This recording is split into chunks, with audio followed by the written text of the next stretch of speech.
তবে কি এবার বন্ধ হতে চলেছে দিদি নাম্বার ওয়ানের শো? কি কথাটা শুনে একটু অবাক হলেন নাকি? আসলে রচনা বন্দ্যোপাধ্যায়কে নিয়ে বেশ কয়েকদিন জল্পনা তুঙ্গে ছিল।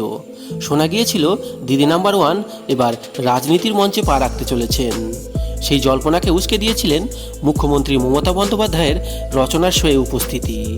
তা নিয়ে বিভিন্ন মহলে জল্পনা তুঙ্গে থাকলেও অবশেষে তৃণমূল কংগ্রেসের প্রার্থী তালিকা প্রকাশ্যে আসতেই পাল্টে যায় সব সমীকরণ।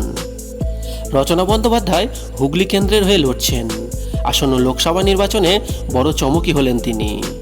এক শ্রেণী যেমন রচনা বন্দ্যোপাধ্যায়ের কেরিয়ারের নয়া ধাপ নিয়ে উত্তেজিত, অপর শ্রেণী আবার বেজায় চিন্তায় পড়েছেন দিদি নাম্বার ওয়ানের শো নিয়ে।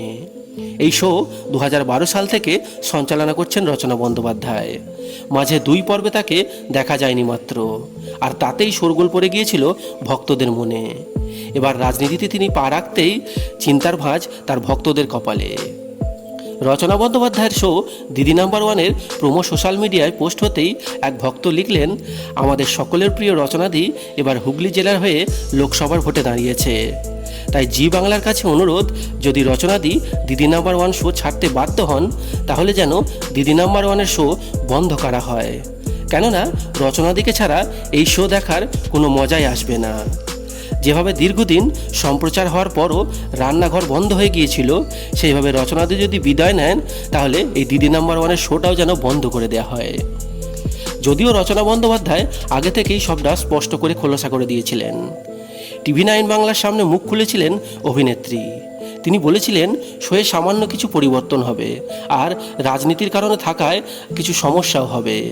কিন্তু তিনি শো যে একবারই ছেড়ে দেবেন সে কথা কিন্তু একবারই বলেননি। রাতের দিকে শ্যুট করবেন বা অন্য কোনো উপায় চ্যানেল তাকে ব্যবস্থা করে দেবে।